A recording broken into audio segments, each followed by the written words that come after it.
kasih dan setia di dalam Tuhan kita Yesus Kristus menjadikan umatnya berbahagia hari ini, Kamis 4 September 2025. Saudara-saudaraku, mari kita berdoa. Sebelum kami membaca firman-Mu ya Allah, urapilah kami dengan hikmat-Mu sehingga kami mampu mencerna pengajaran yang indah yang Tuhan berikan pada kami hari ini.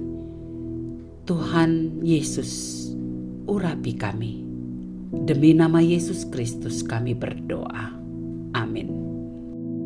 Saudara-saudara yang dikasihi oleh Tuhan Yesus, pembacaan Alkitab kita terdapat dalam Matius 9 ayat 1 hingga 5 dengan judul perikop orang lumpuh disembuhkan.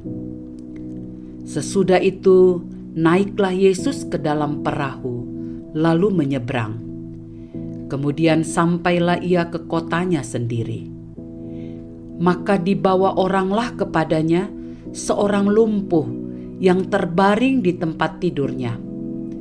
Ketika Yesus melihat iman mereka, berkatalah ia kepada orang lumpuh itu, "Percayalah, hai anakku, dosamu sudah diampuni." Maka berkatalah beberapa orang ahli Taurat dalam hatinya, "Ia menghujat Allah." Tetapi Yesus mengetahui pikiran mereka, lalu berkata, "Mengapa kamu memikirkan hal-hal yang jahat di dalam hatimu?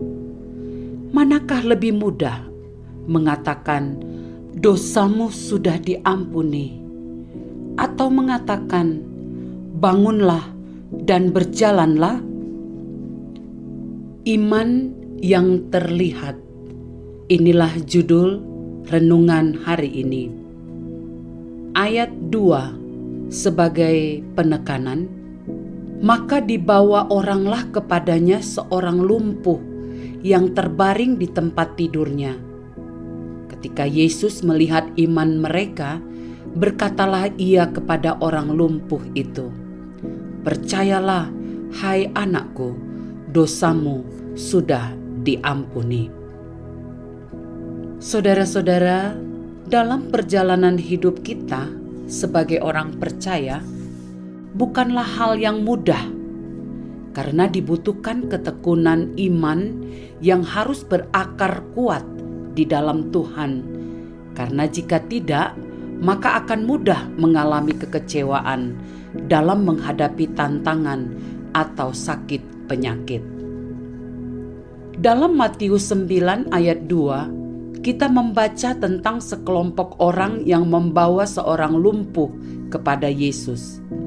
Tindakan ini bukan hanya sekedar usaha atau hanya simpati kepada sahabat mereka yang mengalami sakit itu, tetapi karena iman mereka. Kisah ini merujuk pada sebuah peristiwa yang luar biasa, sebab para pengusung orang lumpuh sungguh percaya bahwa Yesus sanggup menyembuhkan.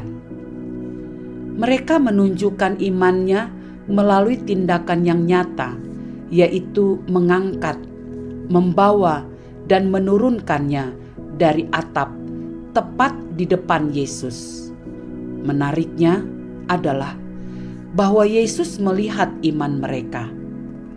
Iman bukanlah sesuatu yang tersembunyi dalam hati, tetapi iman yang sejati akan tampak dalam tindakan. Sekelompok orang ini tidak menunggu waktu yang tenang. Mereka tidak menyerah karena kesulitan, dan juga tidak berhenti di tengah jalan, tetapi percaya bahwa Yesus pasti melakukan yang terbaik. Tuhan Yesus tidak hanya menyembuhkan secara fisik, namun orang lumpuh ini juga mengalami pengampunan dosa.